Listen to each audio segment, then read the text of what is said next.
Without question, it has been a summer so far in which Liverpool have won the transfer market, of course, bringing in some big hitters, including Florian Wirtz. Kirkes looks like it's a done deal, and of course, Frimpong across the line as well. Let's hear more, shall we, from Frimpong speaking about the signing.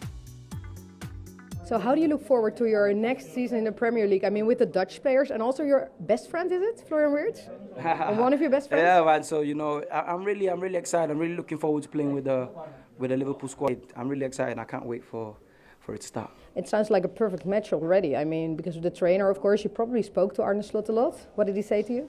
Yeah, of course. When I first spoke to him, obviously he was interested in me. He was telling me that.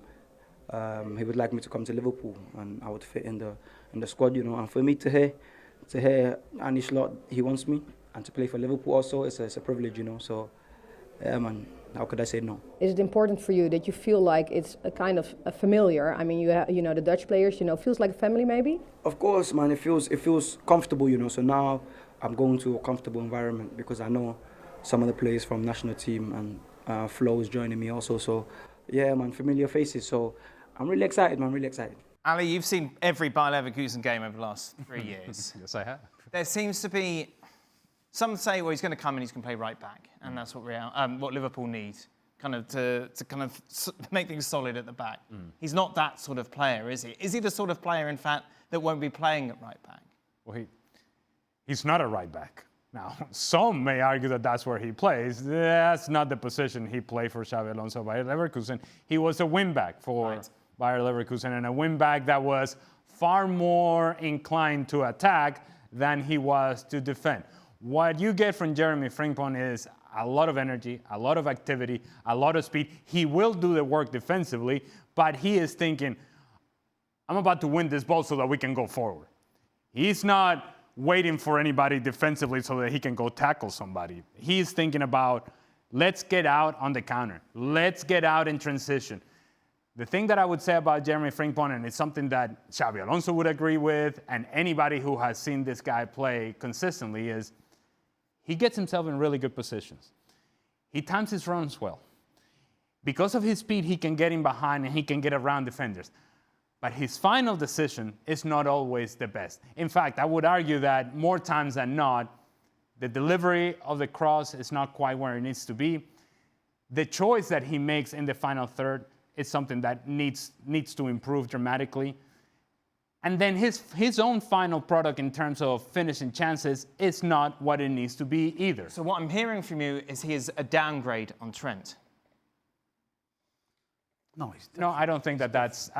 If that's what you're hearing from me, then I'm not speaking the same language that you're speaking. I'm hearing from you that when it comes to the final ball, which Trent was so good at, and was absolutely at the top of his game at, that Frimpong doesn't deliver the same as. Well, but he's not the same type of player either. Trent Alexander-Arnold will tuck inside, will combine, and then he'll find that ball and swing this ball there and find that cross over there. But that's what he did well. Frimpong is giving you the back and forth, back and forth. And when you need an outlet down the right-hand side, he is there willing to run and has the speed to get around defenders. Now, why is that important? Because you think of the right-hand side of Liverpool, and of course you have Mohamed Salah. It gives the freedom to Mohamed Salah. If he wants to come onto the inside to his left foot, as he comes to the inside, it opens up a natural space down the right. And Frimpong has the legs and the speed to get to that space. Now, if you're expecting David Beckham to cross the ball, that's not what's happening here. He may complete a cross or he may not. That's sort of the gamble that you take with Jeremie Frimpong. He's going to get himself in a lot of good positions, but consistently, is he going to be able to deliver the ball that people are expecting from him? Not quite. Is he going to finish every chance? Not quite. But he's always busy, and he's always creating something. And he's always... I think of him as a guy who is always dangerous because of that level of activity. Who's your right back? I want to say Conor Gallagher, but it isn't. Bradley. Conor Bradley. Yeah. There's no chance we're in a world where those two can play together. It is one or the other, yes? Yeah. Right. If Salah's fit. Right. I mean, if Salah's not fit, then Frimpong starts where Salah plays, right? Yeah, we're an if, buts and maybes world. But in this scenario... You're starting 11, everybody's fit. Yeah, Frimpong is your right back. Yeah, I don't see... And you're comfortable with that? No. I'm interested to see what Arne Slot wants him to do. Because right now, in my head, I'm thinking, is he going to get in Salah's way? That's what I'm thinking. Right. I'm thinking defensively, it's not good. It's just the same as Trent. He's not that great a defender. But going forward, he's got different attributes to what Trent had. But again, I keep ending up at the same thing. Is he going to get in Salah's way? I think absolutely everybody fit. Bradley starts, and I don't think Frimpong starts. I don't know. I don't see where he fits in. I really don't.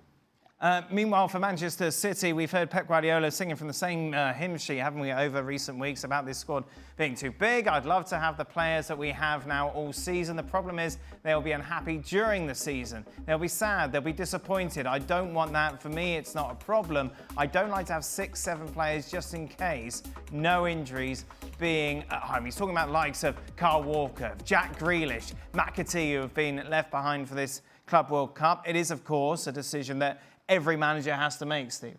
I know, and why is he still talking about? How long has he been talking like this? Well, FA Cup, I feel like it all started. I know, and he just keeps rattling out the same stuff. Yeah. I'll tell you, go and get a squad of 12 or 13 and then you'll have something to complain about. Don't be complaining you've got too many great players. I mean, I'm kind of sick listening to it. Just give it a rest. You're in charge of a team. You've got to pick a team. You've got to pick a squad. You've got to leave people out. It's part of your job. So don't be crying because you've got a tough job. Yeah. I'm kind of sick listening to him, and I really can't figure out why he keeps banging on the same thing. And if you're making this point in which you have too many players, then you cannot complain when you do have injuries, as Manchester City did this season, and say, well, we're missing this guy, and we're missing that guy, and we don't have that guy, and this guy's not here, and this guy's gone. You can't have it both ways. Right. And so I think there's a purpose as to why Pep Guardiola is saying this, but only he knows what this purpose is. Because whatever sense that he's trying to make, whatever message he's trying to send... But the players aren't stupid. No, of course not. Of course not. And so, I don't know that this is a message to the players. I think he's trying to send a message to somebody, but everybody's missing the message because it doesn't make a whole lot of sense. Because if you're on your phone to your agent, aren't you? That's it. You know you're out. If you're not in this tournament, then why is there any sort of reason that a door is suddenly going to be flung open for you to walk through into this starting 11 for City? Well, there isn't. Exactly. Never mind. Well, right now, there's 2 or 3 of them that aren't getting in the squad. Never mind the starting 11. Yeah. So, yeah, it seems like a complete and utter no-brainer. Unfortunately, it's going to be about the money. You know, if they went on such, particularly Grealish, if they went on so much money, it would be straightforward. There'd be teams coming in, no problem. Give you a decent amount of money and off you go. But unfortunately, I don't think City are going to turn around and just give the likes of Grealish away, having spent 100 million on him. There is no clearer message for a player. Yeah. If you're not traveling, if you're not making the traveling squad for a large tournament like this one is, or a long tournament as this one is, you're not in the plans.